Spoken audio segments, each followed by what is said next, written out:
نحمده ونصلي على رسوله الكريم أما بعد আজকে আলোচনার বিষয় হলো আল্লাহ তাআলার রাস্তায় দান করার ফজিলত সম্পর্কে।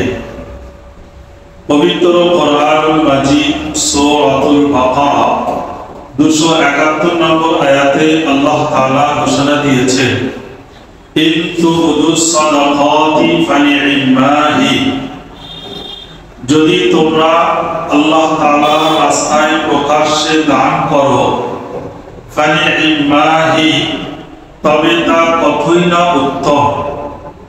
ওয়া ইন তুখফুহা ওয়া তু'তুহাল ফুকারা, এবং যদি তোমরা গোপনে দান করো, অসহায় গরীব মানুষদেরকে দান করো, ফাহুয়া খায়রুল লাকুম, সেটা তোমাদের জন্য আরো অতি উত্তম। ওয়া ইউকাফির আনকুম সাইয়্যাতিকুম, এবং আল্লাহ তাআলা তোমাদের এই দানের পরিবর্তে তোমাদের গুনাহ খাতাগুলিকে মিটিয়ে দেন, মাফ করে দেন। বলুন সুবহানাল্লাহ। পবিত্র কোরআনুল কারীমের এই আয়াত দ্বারা আমরা দান সম্পর্কে দুইটি বিষয় জানতে পারলাম। এক নম্বর, দান প্রকাশ্য করা যায়। দ্বিতীয় নম্বর, দান গোপনেও করা যায়। তবে প্রকাশ্য দান করা উত্তম, আর গোপনে দান করা আরো উত্তম। দুই রকমই দান করা যায়। তবে দুটো দানের ক্ষেত্রে নিয়তটা আমাদের খালিস এবং খাঁটি হতে হবে। যদি আমাদের নিয়তের মধ্যে কোনো লৌকিকতা, লোক দেখানো, লোকে আমাকে দানি বলবে, এমন উদ্দেশ্য থাকে, তাহলে সেই দানগুলো বৃথা হয়ে যাবে। আল্লাহ রাব্বুল আলামিনের দরবারে সেটা গ্রান্ট হবে না, কবুল হবে না। দানের ফজিলত সম্পর্কে তিরমিজি শরীফের 2626 নম্বর হাদিসে প্রিয় নবী সাল্লাল্লাহু আলাইহি ওয়াসাল্লাম বলেছেন, আস-সাদাকাতু তুতফিউল খাতিয়া, দান সাদকা মানুষের গুনাহ খাতাগুলি মিটিয়ে দেয়। কামা ইউতফিউল মাউন নার, যেমন পানি আগুনকে নিভিয়ে দেয়, ঠিক আল্লাহ তাআলার বান্দা বান্দিরা যারা দান করে, এই দানের বিনিময়ে তাদের গুনাহ খাতাগুলিকে আল্লাহ মাফ করে দেন, ক্ষমা করে দেন, মিটিয়ে দেন। বলুন সুবহানাল্লাহ। তিরমিজি শরীফের আরো একটি হাদিস 2325 নম্বর হাদিসে প্রিয় নবী সাল্লাল্লাহু আলাইহি ওয়াসাল্লাম বলেছেন, মা নাকাসা মালু আবদিন মিন সাদাকা, বান্দা দান করলে তার সম্পদ কমে না, ঘাটতি হয় না। অর্থাৎ যারা আল্লাহর রাস্তায় দান করে, তাদের দানের বদৌলতে তাদের সম্পদের মধ্যে আল্লাহ বরকত দেন, সেই সম্পদ কমে না, ঘাটতি হয় না।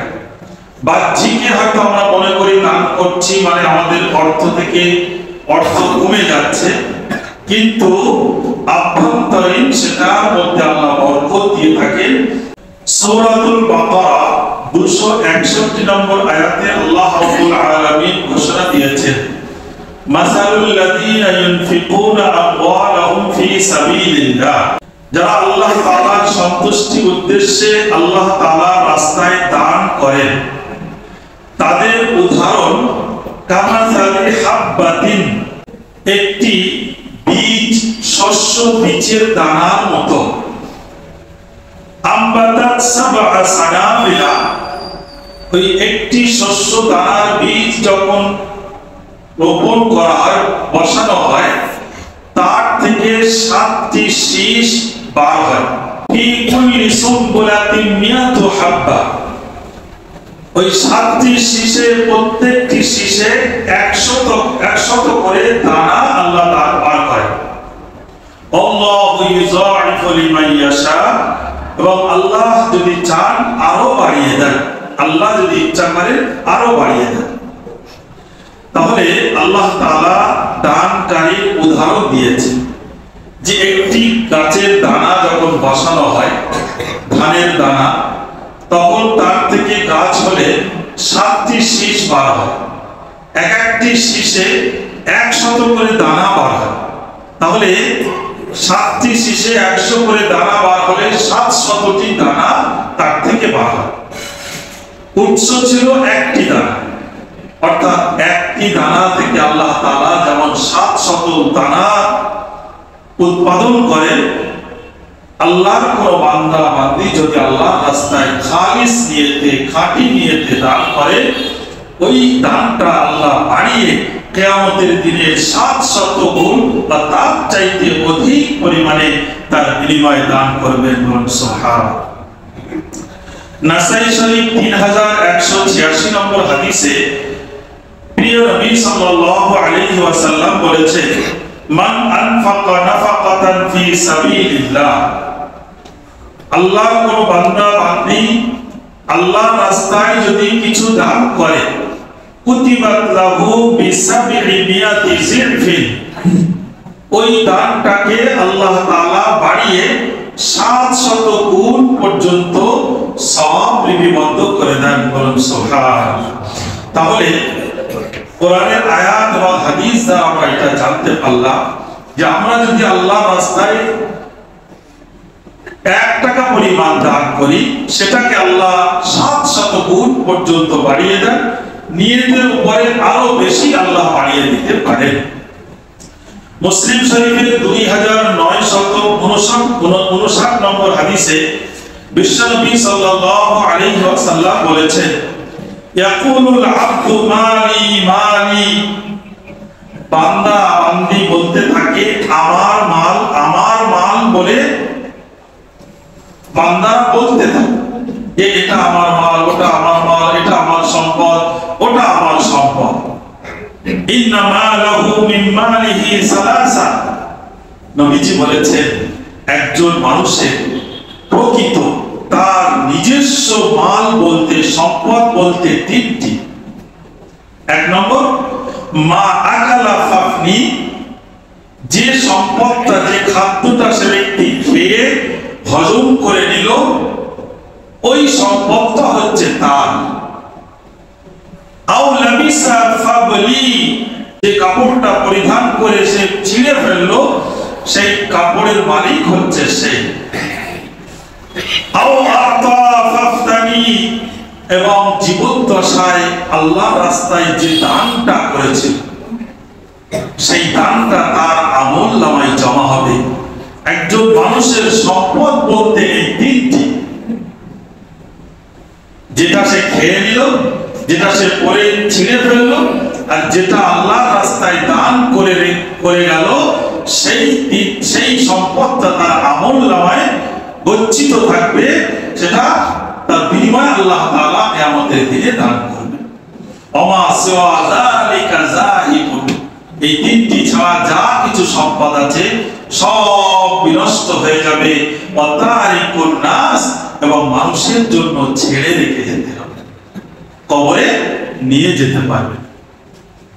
তাহলে মৃত্যু আমাদের অনিবার্য, আল্লাহ তাআলার সম্মুখে আমাদেরকে হাজিরা দিতে হবে, এটা একদম 100% আমরা বিশ্বাস করি। আর আমরা যে সম্পদ করি, এই সম্পদ কিন্তু আমাদের সব মানুষের জন্য রেখে যেতে হবে, কিছুই নিয়ে যেতে পারবো না। যেটা আমি আল্লাহর রাস্তায় আল্লাহর সন্তুষ্টির উদ্দেশ্যে দান করে যাব, সেই দানটাই আমার জন্য গচ্ছিত থাকবে। তার বিনিময়ে আল্লাহ তাআলা আমাকে কিয়ামতে তার সওয়াব দান করবে।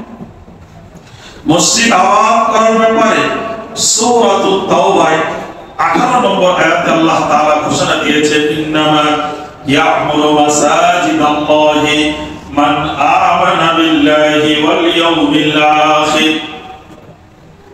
আল্লাহর ঘর, মসজিদ তারাই আবাদ করে, একমাত্র আল্লাহর ঘর তারাই আবাদ করে যাদের অন্তরের মধ্যে পরকালের বিশ্বাস আছে, আল্লাহ তাআলার প্রতি ইয়াকিন আছে, আল্লাহ তাআলার প্রতি ঈমান আছে। তারাই আল্লাহর ঘরকে আবাদ করে, আল্লাহর ঘরকে সুন্দর রাখে, আল্লাহর ঘরকে তারা নির্মাণ করে। তাহলে আল্লাহ তাআলার প্রতি যাদের বিশ্বাস, পরকালের বিশ্বাস, তারা মসজিদে আসা যাওয়া করবে, মসজিদের দেখভাল করবে, মসজিদের যাবতীয় প্রয়োজনে তারা সহযোগিতা করবে। এটা আল্লাহ তাআলা প্রকৃত বান্দা বান্দীদের নিদর্শন, অর্থাৎ ঈমানদার বান্দাদের নিদর্শন।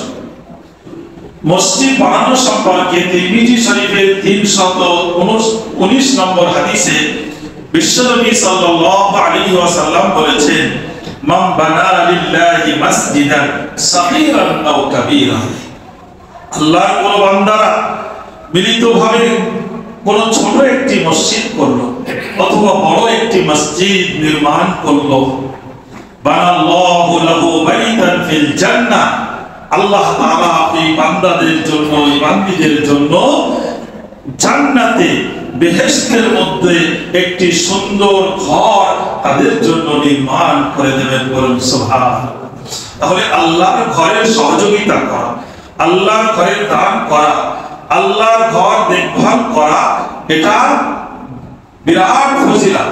জান্নাতে আল্লাহ তাআলা ওই বান্দা বান্দীর জন্য নির্দিষ্ট ঘর, সুন্দর ঘর নির্মাণ করে দেবেন।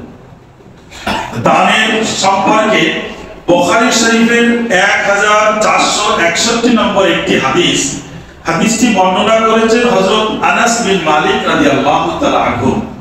তিনি বলেন যে মদিনার সাহাবী অর্থাৎ আনসারী সাহাবীদের মধ্যে সবচাইতে ধনাঢ্য ব্যক্তি, সম্পদশালী ব্যক্তি ছিলেন হযরত আবু তালহা আনসারী রাদিয়াল্লাহু তাআলা আনহু। আল্লাহু আকবার। হযরত আবু তালহা রাদিয়াল্লাহু তাআলা আনহুর একটি রায়হানা নামক একটা বাগান ছিল, যেটা মসজিদুল নববীর সামনে। যে বাগানের কুয়ায় বিশ্বনবী সাল্লাল্লাহু আলাইহি ওয়াসাল্লাম মাঝে মধ্যে গিয়ে সেই বাগানের কুয়ায় থেকে ঠান্ডা পানি পান করতেন। এবং হযরত আবু তালহা রাদিয়াল্লাহু তাআলা আনহু ওই বাগানটাকে খুব ভালোবাসতেন, খুব মহব্বত করতেন, খুব মানে অন্তরের বাগান ছিল। সেই বাগানের পরিপাটি, তার দেখভাল এবং অন্তর থেকে সেই বাগানটাকে খুব পছন্দ করতেন। যখন 4 পারা সূরাতুল ইমরানের 92 নম্বর আয়াত নাযিল হলো, লান তানালুল বিররা হাত্তা তুনফিকু মিম্মা তুহিব্বুন, আল্লাহ তাআলা বলছেন, ও বান্দা, তোমরা কখনোই কল্যাণ লাভ করতে পারবে না যতক্ষণ না পর্যন্ত তোমাদের নিজের পছন্দের বস্তু আল্লাহর রাস্তায় দান করবে, ততক্ষণ পর্যন্ত তোমরা প্রকৃত মানে কল্যাণ লাভ করতে পারবে না, তোমরা লাভবান হতে পারবে। যখন সূরাতুল আল ইমরানের এই আয়াত নাযিল হলো, হযরত আবু তালহা আনসারী রাদিয়াল্লাহু তাআলা আনহু বিশ্বনবী সাল্লাল্লাহু আলাইহি ওয়াসাল্লামের দরবারে এসে বলছেন, ইয়া রাসূলুল্লাহ, ইয়া হাবিবাল্লাহ, আমার সবচাইতে প্রিয় বস্তু হচ্ছে ওই মসজিদুল নববীর সামনে যে বাগানটা আছে, এই রায়হানা নামক বাগানটা আমি আল্লাহর রাস্তায় দান করে দিলাম। বলুন সুবহানাল্লাহ। বিশ্বনবী সাল্লাল্লাহু আলাইহি ওয়াসাল্লাম বললেন, ও আবু তালহা, এই বাগানটা তো খুবই কিমতি, মূল্যবান বাগান, তুমি এই বাগানটা তোমার আত্মীয় স্বজনদের মধ্যে বন্টন করে দাও। আল্লাহু আকবার। নবীজির কথা মতো হযরত আবু তালহা রাদিয়াল্লাহু তাআলা আনহু তিনি সেই বাগানটা তার আত্মীয়দের মধ্যে বন্টন করে দিলেন। তাহলে তারা কোরআনুল কারীমের আয়াত শোনার সাথে সাথে, নাযিল হওয়ার সাথে সাথে তাদের সবচেয়ে প্রিয় বস্তু তারা দান করে দিলেন, কোরআনের আয়াতটাকে বাস্তবে রূপ দেখিয়ে দিলেন। তাহলে আমাদের যে প্রিয় বস্তুগুলো আছে, প্রিয় বস্তু থেকে আমাদের কিছু দান করতে হবে। সূরাতুল বাকারা 254 নম্বর আয়াতে আল্লাহ তাআলা বলেছেন, ইয়া আইয়ুহাল্লাযীনা আমানু আনফিকু মিম্মা রাযাকনাকুম মিন ক্বাবলি আইয়াতিয়া ইয়াউমুল লা বাইউন ফীহি ওয়ালা খুল্লাতুন ওয়ালা শাফাআ। হে ইমানদার বিশ্বাসী বান্দা বান্দীগণ, আমি তোমাদের যা রিজিক দিয়েছি তোমাদেরকে যা সম্পদ দিয়েছি তার মধ্য থেকে তোমরা দান করতে থাকো, আল্লাহর রাস্তায় সেটা ব্যয় করতে থাকো। ইয়াউমুল লা বাইউন ফীহি, সেই দিন আসার আগে, অর্থাৎ কিয়ামতের দিন আসার আগে, যেদিনকে কারোর সাথে কোনো লেনদেন চলবে না, ব্যবসা বাণিজ্য চলবে না, যেদিন বন্ধু কাজে আসবে না, এবং ওয়ালা শাফাআ, যেদিন কারোর সুপারিশ কাজে আসবে না, সেই দিন আসার আগে তোমাদেরকে যে আমি অর্থ দিয়েছি, সেই অর্থ থেকে তোমরা আল্লাহর রাস্তায় ব্যয় করো, আল্লাহর সন্তুষ্টি অর্জন করার উদ্দেশ্যে। তাহলে এই আয়াত দ্বারা আমরা বুঝতে পারলাম আল্লাহ তাআলা আমাদেরকে যে সম্পদ দিয়েছেন, যে রিজিক দিয়েছেন, এই সম্পদটা আমাদের জীবন দশায় আল্লাহর রাস্তায়, এই সম্পদ থেকে কিছু অংশ আল্লাহর রাস্তায় ব্যয় করতে হবে, যেটা আমাদের পরকালে কাজে আসে। তিরমিজি শরীফের 614 নম্বর হাদিসে বিশ্ব নবী সাল্লাল্লাহু আলাইহি ওয়াসাল্লাম বলেছেন, as-salatu burhanun, নামাজ হচ্ছে ঈমানের দলিল, ওয়াস-সাওমু জুন্নাহ, আর রোজা হচ্ছে জাহান্নামের ঢাল স্বরূপ, ওয়াস-সাদাকাতু তুতফিউ খাতিয়াতা কামা ইউতফিউন মাউন নার, এবং দান হচ্ছে পানি যেমন আগুনকে নিভিয়ে দেয়, তো একজন মানুষের যে গুনাহ খাতাগুলি এগুলো মিটিয়ে দেয় তার দানের বদৌলতে। যে বান্দা আল্লাহর উদ্দেশ্যে যত দান করবে, আল্লাহ তাআলা তার গুনাহ খাতাগুলিকে মাফ করে দেবে। আল্লাহ তাআলা আমাদের সকলকে, আমাদেরকে যে যাকে যেমন অর্থ দিয়েছে, সেই অর্থ অনুযায়ী আমরা খালিস নিয়তে যদি দান করি, কিয়ামতের দিনে সেটা বৃহৎ পাহাড় সমান সমপরিমাণ সওয়াব আল্লাহ তাআলা দান করে। এজন্য আমরা সকলেই চেষ্টা করব আল্লাহ তাআলা আমাদেরকে যা অর্থ দিয়েছে, যা সম্পদ দিয়েছে, যেগুলো আমরা মহব্বত করি, ভালোবাসি, সেই অর্থ সম্পদ থেকে আমরা কিছু কিছু সম্পদ, কিছু কিছু অর্থ আল্লাহর রাস্তায় ব্যয় করব, গরিব অসহায় মানুষদের পাশে দাঁড়াবো, তাদেরকে সহযোগিতা হাত বাড়িয়ে দেবো ইনশাআল্লাহ। এই বলে আমার কথা এই করছি। ওয়া আখিরু দাওয়ানা আলহামদুলিল্লাহি রাব্বিল আলামিন। আসসালামু আলাইকুম ওয়া রাহমাতুল্লাহি ওয়া বারাকাতুহু। নামাজ